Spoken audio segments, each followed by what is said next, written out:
سوره مؤمنون اگر تفسیر قرطبی را تماشا کنین، الزانی لا ینکح الا الزانیه، همین سوره مؤمنون است، آیت 14 است. والله علم همین آیت تفسیر قرطبی را حضرت چی میگه؟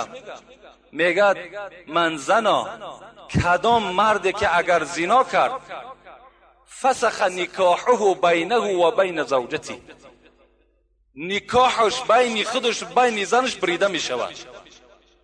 کدام مردی که اگر در تفسیر قرطبی، در تفسیر همین آیتی که الزانیه لا ینکح الا الزانیه، در تفسیر همین در تفسیر قرطبی میگد که اگر کدام بچه‌ای که یا کدام زنی که اگر در زنا مبتلا شد، در حال نکاح او بریده می شود. هر فرزندی که از اینا میاد همش حرامی هستند. нафароне ки бехобӣ мекашанд камтара гапда асабонӣ мешаванд, нерви чит мекунанд ва ҳамчунин нафароне ки да депрессияанд, фаромӯшхотиранд, дирӯза кор шуд даё чун нест, ширкати шифофармо роҳи ҳамаи ҳамин мушкилиҳоро ба шумо пешниҳод мекунад. гиёҳе ки дар дасти ман мебинед нерви ном дорад, ба розии худованд ҳамаи ҳамин мушкилиҳоро табобат мекунад. нафароне ки дар 10 рӯзи охир ҳамин нервиро аз ширкати шифофармо фармоиш медиҳанд, 10% ба ваё таҳфиф карда мешавад. нафароне ки мехоҳанд ҳамин нервиро заказ кунанд, дар ватсаби мо нависанд ва нафароне ки ватсаби моро надоранд, дар комментария дар мода асаб нависед, мо ба шумо дар алоқа меброем. ассалому алайкум домлои азиз. барои 740 сари сол ба мо мефаҳмондед.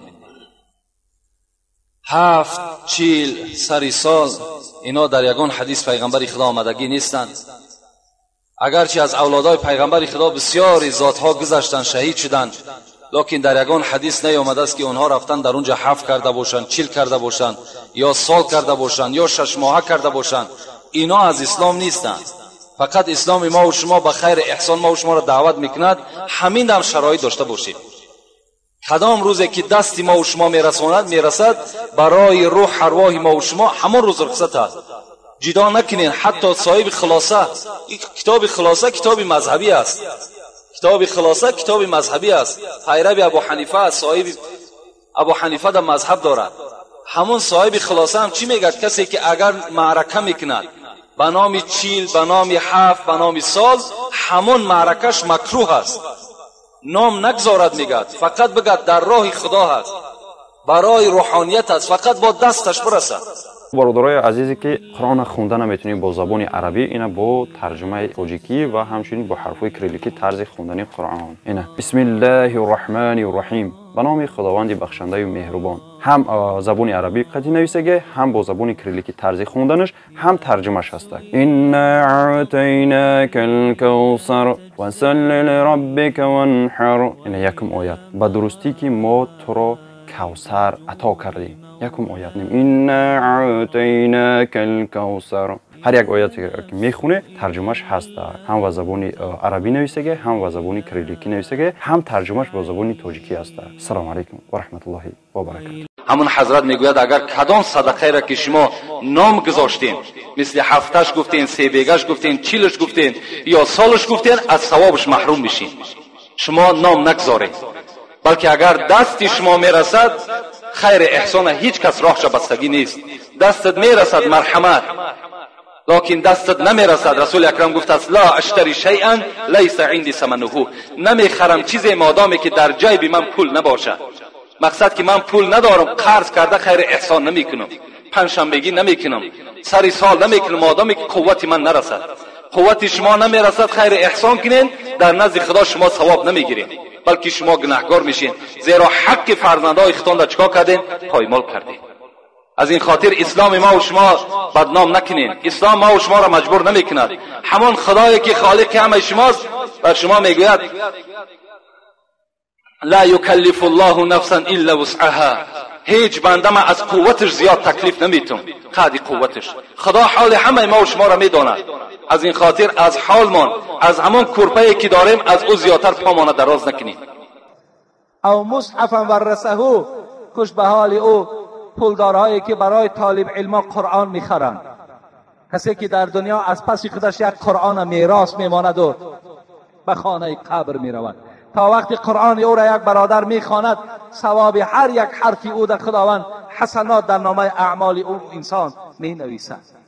او مسجد بناهو، آن برادرانی که امروز ما را کمک کردن مسجد بنا کردیم، اونها هم اگرچه در قبر خواب میکنن، لیکن این یاردم اونها، این مسجد ساخته اونها، ثوابش در نامه اعمالشان می رود. من بنا لله مسجدا بنا الله له قصرا فی الجنه. کسی در دنیا اگر یک مسجد بنا کرد، خداوند چنان قصر برای او میدهد که اگر وی نرخ کنی شاید که عددها کمی میکند و این نرخش دیگر حساب ندارد. اون قصر که خدا برای شما میدهد چنان بلند هست، میگد قصر که حتی انسان تصور میکنه که ستاره در پیشش است. اینقدر قصر بلند خدا برای آن کسانی که در دنیا مسجد بنا میکنند نصیبشان میگرداند. او بیتا لابن السبیل بناهو، دیگر طایفش کدام است؟ کسی که در حالت زندگیش یک مهمانخانه برای مردمی که مسافر میشوند بنا میکنند. تا حال من نشنیدم که یگان نفر پیدا شده باشد یک مهمانخانه برای مسافرها بی پول تأمین کرده باشد و همون بخشیده باشد که همین برای مسافرها. تا حال من نشنیدم. شاید که بعد این صحبت یگان برادر مالدار باشد که همین مهمانخانه را رخصت گیرد از حکومت دارا و در یک جا بنا کند، یک مسافرخانه برای آدمایی که از بیرون آیند دیگر در بدر نشوند، خانه به خانه نشوند، همان مسافرخانه در رفته خواب کنند. یا امروز در شهر ما و شما سیر میکنیم، هست برادرایی که شرایط دارند لیکن شاید از همین ثواب درک نداشته باشند، یک حاجت خانه در همین شهر با طریق حاضر زمان رفته تیار کنند. یک حاجت خانه، جای همون نشستش، جای برای طهارتش، همون جا یک بیناش تیار کنند، ساز کنند و حتی همون یک آدمی که در همون جا میگذارند به معاش و علاقه مثال درآمد خود چه مییابد، در همون جا نشسته و خدمت همین مردم کند. خوب ثواب است، خوب ثوابی کلان است. یا یک برادر پیدا شود یک تالار برای مشق همین بچه ها تیار کند، مخصوص یک تالار تیار کند برای دویدن، برای گوشتین گرفتن یا برای دیگر نمودهایی که برای جسم انسان، برای بدن آدم آب تاب دادن تیار کند، برای بچه های ما و شما تسلیم کند. اینا همه ثواب دارند. یا امروز من میدانم چندین وکیل ها در این مسجد من اشتراک میکنند. خوب میشد از همون برادرهای همون اطراف پول جمع میکردند و برای بهبودی همون محلشان، چه آوردن آب، چه آوردن گاز، چه تعمیر همون راههایی که در همون محله ها دارند، بهترین ثواب است، ثواب است. او نهرا اجراهو، دیگر طایفه کی است؟ دیگر طایفه همون طایفه ای که نهرا اجراهو یک چاه میکند، یعنی یک آب را میارد به یک محله. اینم از کسانی هست که در قبر خواب است و این تربه هایی که کشیده در خانه های ما و شما راست کرده است، ثوابش در نامه اعمالش رفته ایستاده است. در آخر چی گفتند؟ او صداقتا اخرجها من ماله فی صحته و حیاته تلحقه من بعد موته. آخران گفتند کسی که در حال صحتیش، در حالت داراییش، در حالتی که قدرت دارد، در حالتی که بالای ملکش خودش خودجین است، در همون حالت وقتی که از مال خودش یک سامان هم که باشد برارد دهد، این برای او بهتر است از اوزی که از بعد او خیر احسان میکند. لا یتصدق المرء فی حیاته بدرهم خیر له من ان یتصدق ب100 عند موته. پیغمبر خدا میگوید انسان وقتی میمیرد 100 سامانی از پشت او صدقه میکنند، از اون دگو افضلتر و ثوابتر در یک سامانی هست که انسان در حال حیاتش به دست خودش خیر کند. مرحمت اگر کدام این میخواهید، از کدام طایفه اینها باشین، خوش به حالتان. پولها را خدا دادستان، این پولها را بیهوده نداده است، اینا حکمت دارند.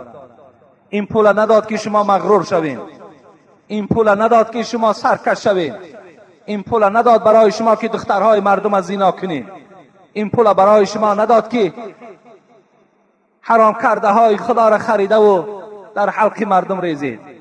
این پول برای داد که شما بنده های خدا را یاردم کنید. این پول داد که شما راحت این پول بینید، راحت دنیا را ببینید، لذت دنیا را بچشید. لیکن برادرها و خواهرها و امروز باور که برادر به دولت است، دادرش کم بغل است، یاردمش نمیکنه.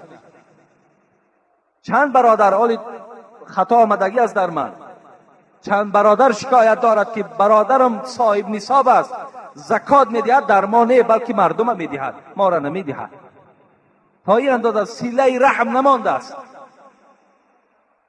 جوان پولدار است، پدر و مادرش گرسنه است. جوان مالدار است، برادر خواهر را اپش داد گفته گشته ایستاده، بی پول بی مال.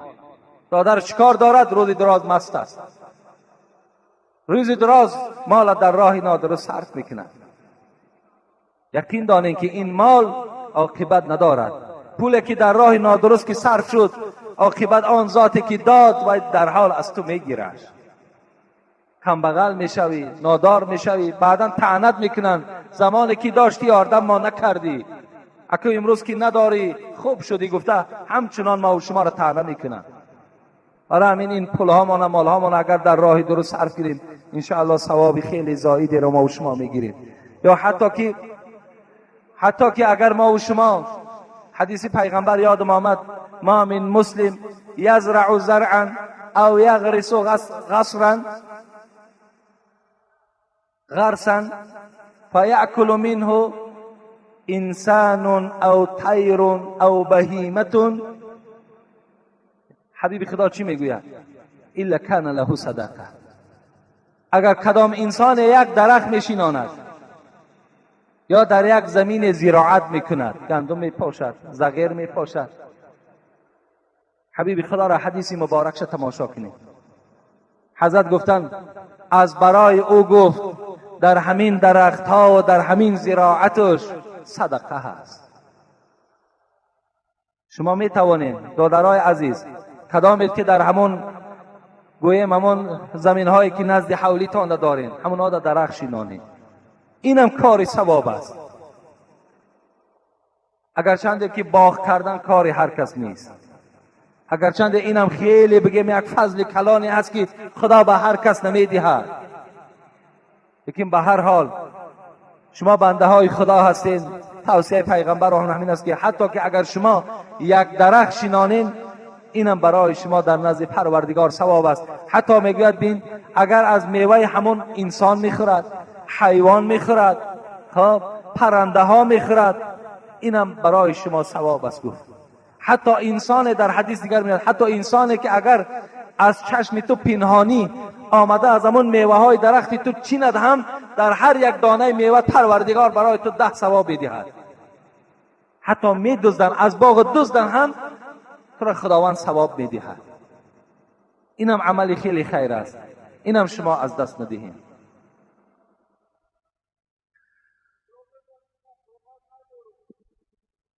السلام علیکم داملای شیرین سخن، از شما خواهش دارم که با سوال من جواب گردانید. میگویند که تخم، نان یا شیر را فروختن درست نیست، درست است یا نه؟ اینا همش یک گپای بیهوده است. امروز همه فروخته ایستاده است. تخم هم میفروشن، نان هم میفروشن، شیر هم میفروشن. اینا چرا نادرست است فروختنش؟ حتی شما در خانه هاتون هم که اگر گاوی جوشایی داشته باشید، اگر زیاتی میکردگی باشد یا دسترس باشی، میلش یک مقدارش برای خودت بگیر، یک مقدار دیگرش در همسایت به پول تقسیم کن. انشاءالله جوان مردی از ثواب است. لیکن اگر همون انسان، اگر همین شیری که دارد همون هم که در همسایه فروشدن، اینجا گناهگار نمی شود. اون مهنتش است، وای گاو خریده است، وای گاو تربیه میکند، این پول میگیرد با در یک بهبودی خواجگی صرف میکند، این گناه نیست. یا مرغ داشته باشین و مرغ میفروشین، تخمش میفروشین، این حق شما است، جایز است. یا مثل برادرایی که امروز آرد میخرن و نان میپزن و نان میفروشن، البته جایز است، تجارت هیچ جای گناهگاری ندارد. در همسایه هم که فروشین درست است، لیکن اگر شرایطاتون میرسیدگی و با دولت باشین، میلش این حالت اگر در همسایه تقسیم کنین، خوش به حالتان، خوش به حالتان. اینم یک حق همسایگی همین است که شما مهر و شفقت داشته باشین، یکدیگرتان را دوست داشته باشید.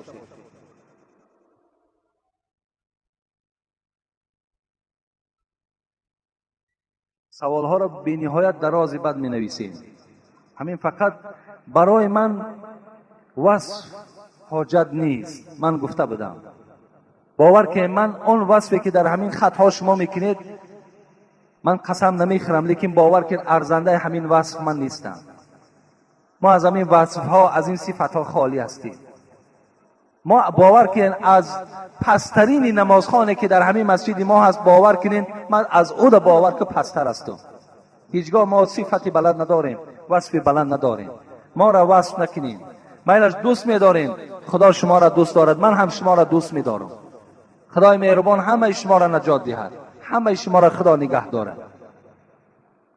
لیکن فقط همین سوال بنویسیم بس. میلش در بالاش السلام علیکم داملای عزیز با که ندارد. در یکم دویمان چند سوالی داری، سوال تا نویساندن بگیر، وصف ننویسین. اینجا در نویساندن خیلی آورده آخرش گفته است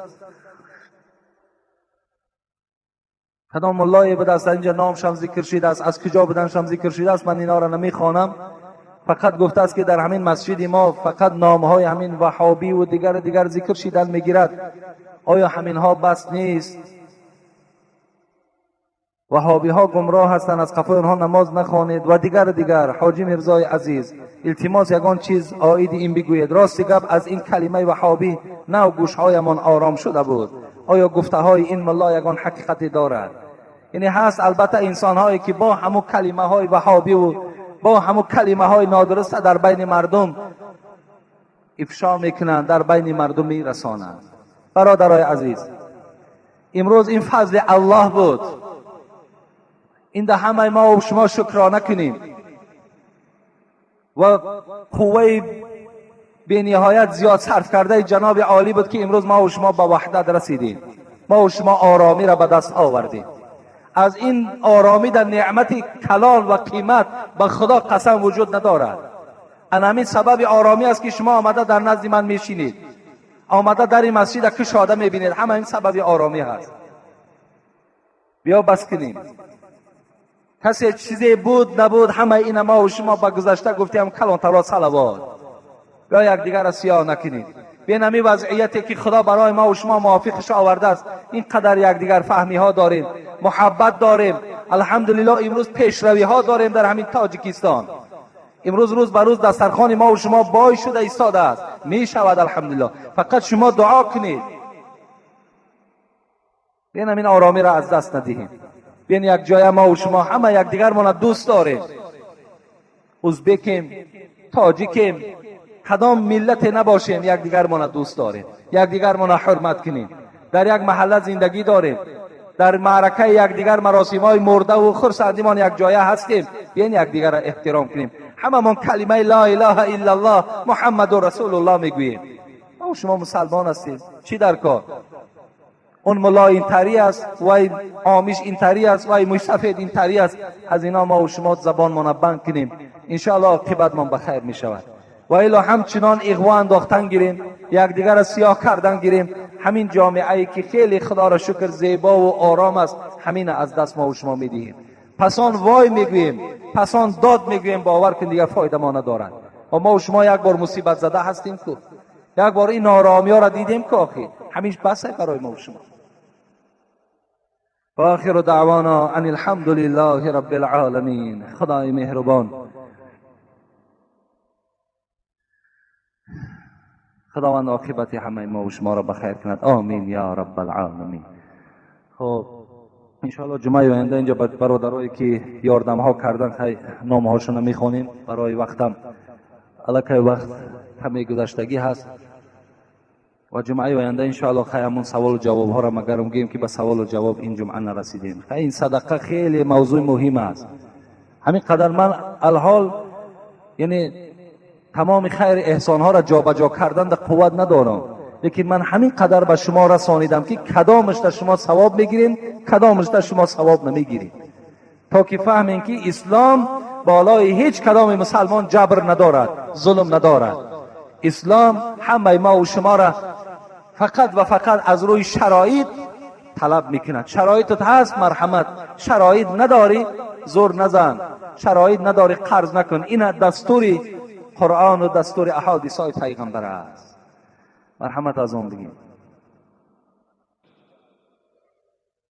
و در بین این موعظه ها برای همه شما من باز گوشزد کردم که بهترین صدقه همون صدقه است که ما کان عن ظهر غنا. این حدیث پیغمبر است که فقط صدقه همون صدقه هست، اجر در همون صدقه هست که اگر آدم از حساب داراییش کند، از حساب دولتش خیر احسان کند. زیرا برای آدم دولتدار خیر احسان کردن هیچ غم و اندوه را برپا نمی کند. اگر شرایط من بهتر باشد، اگر پسنداز من خوب باشد، اگر هرچی خیر احسان کنم باز خرسند می شوم، نه غمگین نمی گردم. و اسلامم قرآنم اللهم حبیبشم همین سفارش ها را برای ما و شما مطرح کردند که انسان هایی که شرایط دارین، دولت دارین، دستی فقیر و دستی بیچاره و دستی بیوزن و دستی یتیم بچه ها را گیرین، دعای اونها را گیرین و به سبب این خیر احسانتان، به سبب این جوانمردیتان باز دولت شما را الله زیاد میکند، باز مال شما زیاد میگردد. چگونه ای که حبیب خدا حضرت با این قدر بزرگی قسم میخورند والذی نفس محمد بیدی، قسم بر آن خدایی که جان محمد در دست اوست. چی قسم میخورد؟ ما نقص مال عبد بالصدقه. هیچگاه انسان اگر خیر احسان کند، ای انسان های دولتدار، پیغمبر قسم خورده ایستاده است، قسم به الله میگوید حبیب خدا، ای انسان هایی که دولت و شرایط دارین، شما خیر احسان کنید مال شما کم نمی شود، بلکه الله در بالای مال شما باز مال زم میکند، مالتان میدهد. وقتی تو یک یتیم بچه را یاردم میکنی، یک طالب علم یاردم میکنی، یک مسجد را بنا میکنی، یک راه را تیار میکنی، یک آبیاری میکنی و دیگر خدمت هایی که وجود دارد و او بنده های خدا دست میبردارن میگن پروردگار این جوان مردم مالش زیاده بگردان، دعای اونها در نزد خدا قدر دارد، قیمت دارد. وقتی یک طبق خوراکی را که در خانه یک همسایه و یک فقیر روان میکنی وای دستش در آن خوراکی با لذت وقتی دراز میکند، به واسطه وای میگوید که خدا پدر و مادر تا رحمت و مغفرت کند، خدا مرادها تا حاصل کند. دعای این پروردگار میشنود، دعای او را خدا قبول میکند. یکی بازگشته میگویم که برادرایی که شرایط ها ندارین، قرضدار هستین، در بدر هستین، فرزندهای در غریبی دارین، برای شکم شما را سیر کردن، اسلام به ذمه شما خیر احسان فرض نگردانید، واجب نگردانید. من انشاءالله در باب فضیلت زکات و وعید بی زکات ها انشاءالله در همین نزدیکی صحبت دارم، شاید این جمعه آینده شود. فقط شما آن خیر احسانی که می شود از جانب برادرها اونها را گرفته استفاده برید. من به خاطر چی اینقدر جمعه های زیاد در اطراف این فضیلت صدقه صحبت کردم؟ تا که شما آگاه شوید که این مشکلاتی که ما و شما بالای خودمان آوردیم این اسلام نمیخواهد. اینجا عیب اسلام نیست، اینجا عیب قرآن نیست، اینجا عیب خود ما و شما هست که این بار وزنین در گردن خود بار کردین. این عیب ما و شما هست. اینجا اسلام گناهگار نیست. اسلام به ذات خود ندارد عیب، هر عیبی که هست در مسلمانی ماست. اسلام هیچ عیبی ندارد. انشاءالله امروز سوال هایی که خیلی شد جواب هاشون منتظرند. میخواهم در اطراف اینها که خیلی سوالای زیاد آمده است گفتیم دیگر سوال ننویسید تا که اونها را منال جواب گفتند. خدا دانا از که اونها را جواب میگوییم. السلام علیکم اکای حاجی مرزا، سوال میگویم بعد از مستحب دستت را به صابون بشو یا 3 بار در خاک بزن؟ درست جواب گویی. البته هر یک انسانی که شما مستحب میکنین، یعنی بعد از حاجت خانه برآمدن خواهین که دست هاتون شوین، یعنی بعد گویم از حاجت خانه برآمدن ما و شما مستحب آبی میکنیم. وقتی مستحب آبی که کردیم بهترین صورتش همین است که امروز در خاک نی بلکه به صابون اگر دست هامون نشوییم. امروز شکر خدا که صابون در شرایط ما و شما وجود داره. بهترین صورتش همین است که پیش از آنی که به طهارت دست رو گوییم ما و شما شروع میکنیم اول دست هامون به صابون شوییم تا که همون بوی دستی که همون بویی که در دست ما و شماست همون بوی دور شود و بعدا ما و شما پیوسته طهارت ما دوام دهیم. این بهترین صورتش است. السلام علیکم اکای حاجی مرزا، با این سوال من جواب گویید که از قفای امامی که دندان طلا دارد نماز خواندن درست است یا نه؟ مخلص شما از واسه. از پس امامی که دندان طلا دارد نماز جایز است. نماز جایز است. دندان طلا چی برای زن چی برای مرد حرام است اگر بی عذر باشد. اگر عذر نباشد برای مرد چله طلا، برای مرد گردنبند طلا، برای مرد ساعت طلا، دندان طلا، همه این صراحتا در حدیث حرام آمدگی هست.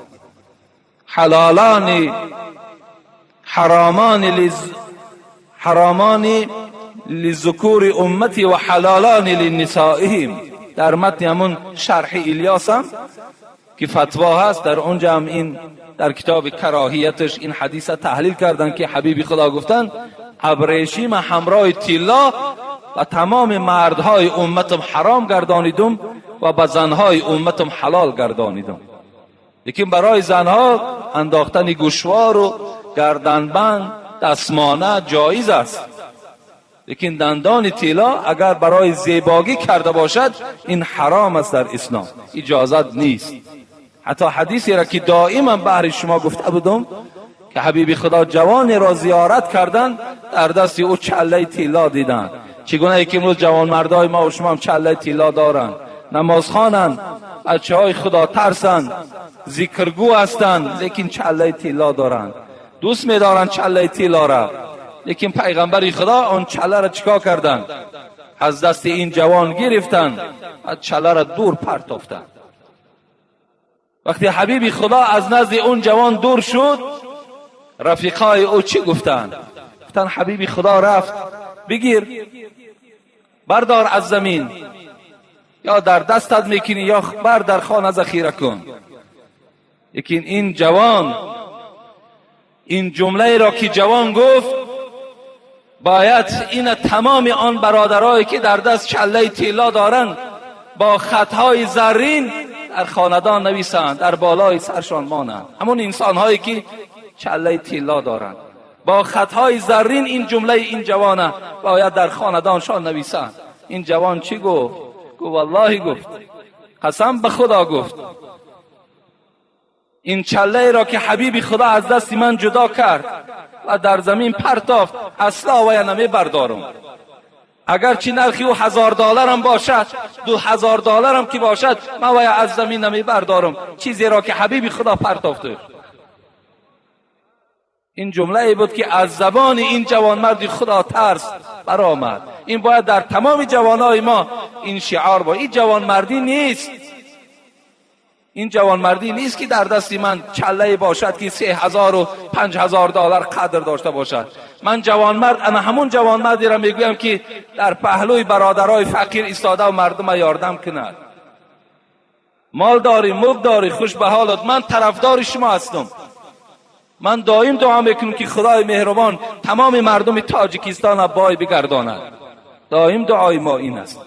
ما نمیخواهیم که شما کم بغل و فقیر باشین. چگونه پیغمبر دعا کردن اللهم انی اعوذ بک من الفقر، پروردگارا از کم بغلی به سوی تو پناه طلب میکنم. این دعای پیغمبر بود. ما هم پناه طلب میکنیم که خدا شما را اصلا فقیر نکند. لیکن شرایط داری، دولت داری، مال داری، خوش به حالت، خدا باز دولت تا زیاده گرداند.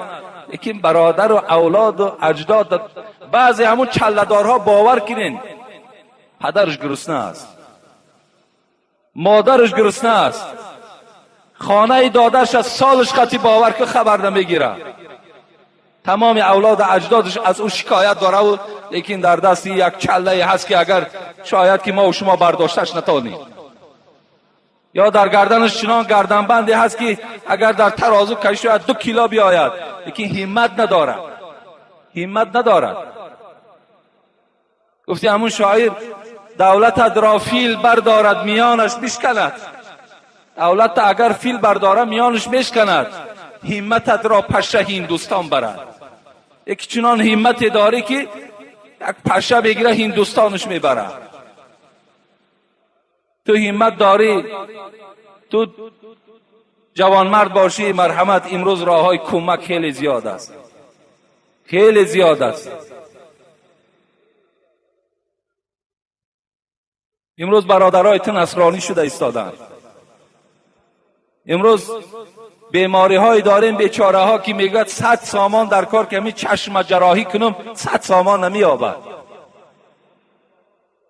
در همون محله زندگی دارد که شاید که چندین جوانمردی چله‌دار باشد. مرحمت، انا راه کمک، راه ثواب.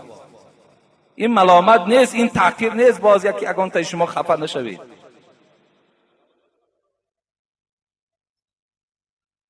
دندان طلا اگر داشته باشد امام، از پسش نماز خواندن درست است، درست است. والاولا بالامامتی اعلم بسنتی است، ثم الاقرا ثم الاسد. همون عالمی که اگر دندانش طلا هم که باشد لیکن عالمی بس سنت است، از همه مسئله و مسائل های شریعت درکدار است، قرائت خوب دارد، تقوا دارد، از پسش نماز میخوانیم. لیکن این عمل همه شما دانین که اسلام طرفدار دندان طلا نیست، طرفدار چله و طرفدار گردنبند نیست. حتی همون جوان چی گفت؟ گفت آیا میخواهی که پارچه آتش دوزخ در همین دنیا در دستت کنی؟ یعنی این چله طلا گفت روز قیامت گفت به آتش از آتش دوزخ مبدل می شود و در انگشت تو داخته می شود. داری خوش به حالت بر ذخیره کن، در پهلوی همون پولهایی که جمع کردی در پهلوش بگذار، یه روز در کارت می شود. خرید و فروشش گناه نیست، فقط در بر کردنش گناه است. اگر تجارت هم که کنین طلا، تجارت طلا درست است. السلام علیکم اکای حاجی میرزا، من یک مخلص شما هستم. عاشقان را اسلام چی میگوید؟ عاشقان را اسلام سخنی سخت نمیگوییم. عاشقی این جایز نیست در اسلام. دادرای عزیز، جوانای عزیز، عاشقی خود معنی ندارد. هر کسی را که شما میخواهین که نکاح کرده گیرین، شما را اسلام رخصت داده است که رفته چهره وی تماشا کن، رو وی ببین، خوب است، خوب صورت است، بد صورت است، خوش سخن است، بد سخن است، همه اینها را از تجربه بگذران و بعداً چیکار کن؟ و نکاح کرده بگیر. لیکن اجازت نمیدهد اسلام که تو با او دستی به دست کرده و ماها و سالها با او یک جایه بگردی و آخر آمده بعد نکاح کرده گیری. این حرام است در اسلام، اجازت نیست. شما وقتی یک دست یک دختر را میقپین، من به همه شما یک سخن را میرسانم، فقط خواهر خودتان پیش چشم بیارید، فقط خواهر خودتان. وقتی تو دست یک خواهر برادر میقپی، هیچ وقت نیتی تو نیتی پاک نیست، تو دروغ میگوی با دلی صاف. این دلی تو صاف میشد، دستی او دختر خپیده و فشرده و از دستی او راحت نمیبردی. او دلی تو خیلی دلی غجد است، او دلی تو خیلی دلی سیاه است. او را من میبینم، من میفهمم. تو دروغ میگویی. وقتی دستی او را قپیدی، تصور کن که یک رفیقی تو دستی خواهری تو را میقپد. خودت را چه خیلی تصور میکنی؟ مادام برای خودت که نمیخواهی، برای برادر مسلمان تم نخواه. یک برادر تم بیچاره را در غم اندوه نافتان، تا که فردا یک رفیقش میگوید میدانی خواهرت با فلانی دیدم. خیلی آدم غمگین میشود، ناراحت میشود. از این خاطر اسلام عاشقی را هیچ وقت جایز نمیگوید. حتی شما تلفنی هم صحبت داشته باشید، اسلام این حرام میگوید. تلفنی، زیرا صدای زن خودش ریاکسیا دارد، خودش یک وجود آدم را ویران میکند. با تلفن حتی همراه او صحبت نکن. حبیب خدا به تمام جوانها سفارش داد: یا معشر الشباب، ای جوانهایی که شما زنگیرین، شما زنخواه هستین، من استطاع منکم الباءة فلیتزوج. کدامید که اگر قوت داری، پول داری، زن بگیر. و باز گفته است پیغمبر: ای مردم دختردار، مهر دخترتان بلند نکنید. بهترین زن همون زنی که مهرش کم است. دختر تا نرخ قیمت نمان که آیسته آیسته پای مردم دیگر از دروازه تو کنده می شود. این دختر است، او شهوت دارد و هم شوهر می فارد. روز از روزها تو را به آب رو می کند با این نرخ نوایی که تو در او دختری خود گذاشتی. جوانها را می گوید کدامت پول داری، مال داری، زن بگیر. فإن لم یستطیع، ای حبیب خدا اگر نداشته باشیم چی؟ فعلیکم بالصوم فانه وجاء. گفتن جوانای عزیز مادامی که نداشته باشین، خدا شما را صاحب مال و ملک کند و دخترها را، دختردارها را خدا انصاف دهد. شما روزه گیرین تا که شهوت شما، همون شهوتتان به واسطه روزه شکسته شود. روزه بگیرین. گفت روزه شما را مانده میکند، روزه شما را شکسته میکند، همون طغیان شهوت از بدن شما دور میکند. این از توصیه پیغمبری خدا.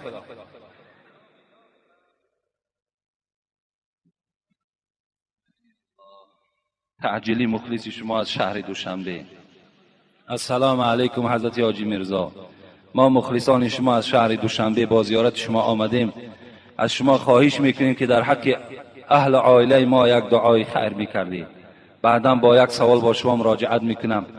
من $2500 امریکایی با یک برادر اسلامی دادم. 1 سال میشود که وی پول مرا بر نگردانیده است. من از همین پول زکات میدهم یا نه؟ اولا پروردگار مهربان آن مراد و مطلوبی که در این عائله هست خدایا با فضل کرم خودت برآورده بگردانی. آمین یا رب العالمین. و دیگر این برادری که $2500 داده است، تا حال بیچاره پول گرفتن نمیتواند و از این پول زکات میدهد یا نمیدهد؟ البته زکات میدهیم. اگر پول ما و شما در دست مردم در قرض باشد، تا زمانی که وی گوید که نه من نمیدهم یا گوید که من پول تو را نگرفتم، تا این زمان ما از او پول زکات میدهیم. این وقتی ما پیشش میریم پول ما نمیدی یا نمیدهی؟ میگوید که میدهم. 1 ماه پس میدهم، 1 سال پس میدهم. تا همون زمان ما زکات او را دادن میگیریم. اگرچه پول در دست مردم هم که باشد، در دست مردم هم که باشد و مال ما هست. از این خاطر از آن پول ما و شما زکات میدهیم. برادرای عزیز، شما با کسان داده گریفت کنین که این گونه شما را ندوانند. با برادرای یار رفیقی کنین که از خدا می ترسیدگی باشد. تا که امروز شما سرگردان نشوید. بسیاری برادرای را دیدیم با یکدیگر رفیق بودن، مناسبتشون به واسطه همین قرض و پول با همین مناسبت هاشون ویران شد. برای همین شما پولهاتون همه وقت در شخصای دهید که اونها ایمان به الله دارن، ترسی از خدا دارن و شما باوری کامل دارین از اونها، این حالت با اونها داد و گرفت پولی کنید.